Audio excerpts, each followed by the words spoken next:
Mira, hemos leído que Venezuela es un país mega diverso. ¿Qué significa eso? Well, being a mega diverse country is actually an honor because it means that you have a really high diversity of species and also a lot of species that are only found in Venezuela and not in other places. And Venezuela has such high diversity because you have so many really unique and amazing different kinds of habitats. You know, coastal plains, you have the Andes Mountains in the west, you have the Guyana Shield, which is a really old formation where lots of species have evolved. The tepuis, which have really unique and endemic species on top. You know, the Grand Sabana, so savanna habitats have a whole different complement of species in the forest. So all this diversity of habitats then leads to a lot of different species living there. So, I mean, to the global community, it's important for global diversity to protect these species in Venezuela because we don't have them anywhere else and we'll lose them. And so, unfortunately, there is high deforestation in Venezuela, as is all over the world, really. And a lot of it's due to agricultural expansion, cattle ranching and things. And so there's got to be a lot of work done to get, you know, what we're doing in a lot of countries is trying to get like we're calling green economies so that a lot of the development will be based more on a sustainable and utilizing nature in a sustainable way instead of just wiping it out for reasons that, you know, other reasons that benefit humans more than together. Hablas de la deforestación, pero ¿qué hay de la minería? Yo he escuchado que eso es un problemón en nuestras selvas. Yeah, mining, if it's not done in the right way, definitely can be really have major impacts. And particularly in Venezuela, like Guyana, Suriname, Brazil, there's illegal gold mining going on. And that is a really major threat to biodiversity. And it's really a difficult issue. It's a huge cultural and social issue as well, you know. So that takes a lot of different people and a lot of different solutions. But illegal gold mining is a huge threat. And we found that, particularly on some of our RAP surveys, we've measured mercury levels in fish tissue and in the water, and particularly like on the Ventuari River, Cuyuni River, and found really high levels, you know, near to illegal gold mining operations. So definitely that's a huge threat that needs to be addressed.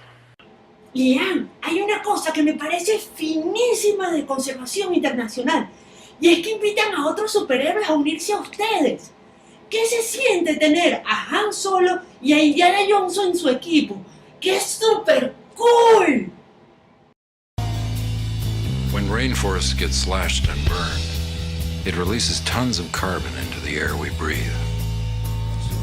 It changes our climate. It hurts. Every bit of rainforest that gets ripped out over there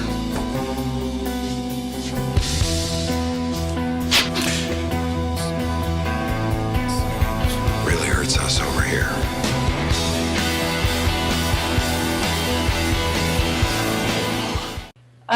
Well, Lucas, yes, are fortunate to have Harrison Ford on our board, and he's actually been on our board for quite a few years, you know, over 10 years, and he's quite a good advocate for the environment. He feels very strongly about, you know, environmental protection, and now with, you know, raising awareness of the need for nature for humans. So it's been great to have him, and he's really been able to help us raise awareness globally. Because unfortunately, some people like to listen to him more than us scientists. I don't know why. Yo tampoco. No, vale, los científicos son muy cool también. ¿Tú sabes que no es nada cool? Que Venezuela sea el 10º país que más deforesta, según ONU. ¿Podrías hablarnos un poco de eso? Well, I'm not a big expert on the deforestation in the Amazon, but what I read is that you know, deforestation is closely tied to the economy of your country, and so particularly like in Brazil and the Amazon, when Brazil economy was doing well, there was more deforestation because then there's money for people to invest in cattle, to cut the forest, to do agriculture. And then when the economy is not so good, it goes down. So it was high in like, I don't know, in the 80s, I think, and then low in the 80s and it went up in the 90s. But then recently, with this economy doing poorly all over the world, it has gone down, but mostly because of economic reasons worldwide. So the threats are still there, though. I mean, people, as it gets better, people are going to start cutting it again. So we still have to keep addressing those issues and trying to stop some of this deforestation. ¿Y la construcción de carreteras en la selva? Yeah, roads are definitely cause a lot of migration of both people and invasive species. So roads usually are quite a big threat to biodiversity and have to be done really carefully when they need to be or avoided when they can. Leeanne, ¿qué crees tú que podemos hacer los niños para ayudar a conservar y proteger nuestro planeta? But Lucas, there are a lot of things that kids can do. And I think it's really important that kids get involved in this because it's your future, more so than anybody's, that's at stake. You want to have a future where there's jaguars and sloths and giant river otters running around. So it's important to get involved. And one of the ways is to keep yourself learning about nature and what's out there. Like even in your own backyard, in the park down the street. Unfortunately these days, I mean, maybe you guys have little video games. I know I have two 10-year-old sons, who, they like to play their little video game. But it's important that you don't stay inside all day, that we tend to now stay inside more, and people aren't getting out in nature and really remembering how important it is and what's exciting out there. So it's important for you and your friends to go outside and to, see what you have out there and explore nature, and then to make it, to raise the awareness of the adults around you and your friends about what you see around you and its importance. Another thing is that Venezuela, as one of the most mega diverse countries in the world, is really important for global biodiversity. Not just in your own country, but around the world, people are counting on the people in Venezuela to protect all these species that are endemic and are only found there.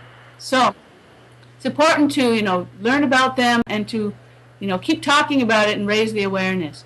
And of course, there are a lot of things you can do to be more sustainable. Turn off the lights, don't use too much water, don't use muddy chemicals when you're cleaning your house. There's so much stuff these days we just throw away things so much. And so don't use too much paper. Use both sides of the paper when you're doing a project or when you're printing. Recycle as much as you can. I know that I think maybe Venezuela doesn't have too much recycling. But you can campaign to get more recycling.